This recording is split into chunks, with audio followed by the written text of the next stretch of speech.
Assalamualaikum warahmatullahi wabarakatuh. Salam sejahtera bagi kita semua. Perkenalkan, nama saya Saiful Amir dari Fakultas Ekonomi Universitas Negeri Semarang. Oke, dalam video ini saya akan membahas mengenai bahasa Indonesia. Yang dalam video ini ada beberapa pembahasan yang akan saya sampaikan. Yang pertama yaitu mengenai pengertian bahasa Indonesia. Terus yang kedua sejarah bahasa Indonesia, dan yang ketiga yaitu fungsi bahasa Indonesia. Oke, langsung saja. Yang pertama yaitu pengertian bahasa Indonesia. Bahasa Indonesia adalah bahasa sebagai alat komunikasi sekaligus bahasa resmi Republik Indonesia dan juga sebagai bahasa persatuan bangsa Indonesia yang sudah diresmikan setelah dilakukan Kongres Pemuda 1 yang dilaksanakan selama 2 hari pada tanggal 27 sampai 28 Oktober 1928 di Batavia atau Jakarta.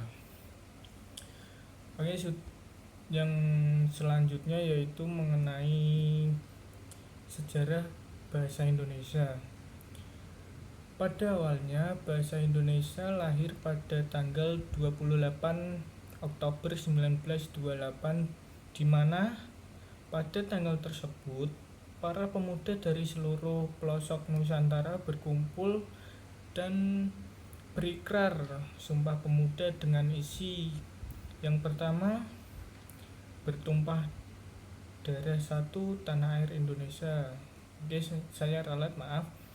Kami putra dan putri Indonesia bertumpah darah yang satu tanah air Indonesia. Yang kedua, kami putra dan putri Indonesia berbangsa yang satu, bangsa Indonesia. Dan yang ketiga, kami putra putri Indonesia menjunjung bahasa persatuan bahasa Indonesia. Dengan Sumpah Pemuda itulah bahasa Indonesia kemudian dikukuhkan menjadi bahasa nasional. Kemudian pada tanggal 18 Agustus bahasa Indonesia menjadi bahasa negara dan terkandung dalam UUD 1945 bab 15 pasal 38. Yaitu tadi sejarah singkat mengenai bahasa Indonesia. Terus lanjut ke pembahasan yang ketiga, yaitu fungsi bahasa Indonesia. Yang pertama, lambang kebanggaan nasional. Sebagai lambang kebangsaan nasional, bahasa Indonesia memancarkan nilai-nilai sosial budaya luhur bangsa Indonesia. Dengan keluhuran itulah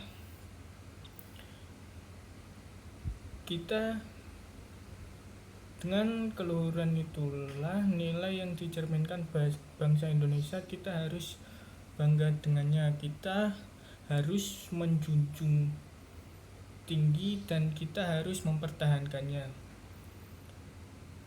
Karena bahasa Indonesia sebagai identitas nasional.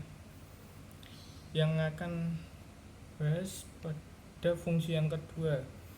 Yang lanjut fungsi yang kedua, lambang identitas nasional. Kenapa bahasa Indonesia sebagai lambang identitas nasional? Karena dengan bahasa Indonesia orang-orang luar dapat mengetahui dari mana kita berasal, terus siapa kita, yaitu dengan sifat, perangai, dan watak kita sebagai bangsa Indonesia. Yang ketiga, alat pemersatu berbagai ragam masyarakat yang berbeda latar belakang sosial, budaya, dan bahasa. Dalam hal ini, bahasa Indonesia menjadi alat komunikasi bagi masyarakat Indonesia, masyarakat Indonesia yang tentu kita sudah ketahui banyak sekali suku-suku bangsa. Terus Indonesia juga merupakan negara kepulauan yang tentunya banyak pulau-pulau di Indonesia, dan juga beragam sekali bahasa Indonesia. Nah, ini fungsi bahasa Indonesia sangat penting di dalamnya, karena dengan bahasa Indonesia sebagai alat komunikasi kita dapat berkomunikasi dengan masyarakat lain yang di luar, masyarakat suku-suku bangsa lain. Dan saya bingung mau ngomong apa, dan cukup sekian, kurang lebihnya mohon maaf. Wassalamualaikum warahmatullahi wabarakatuh. Saya cinta bahasa Indonesia.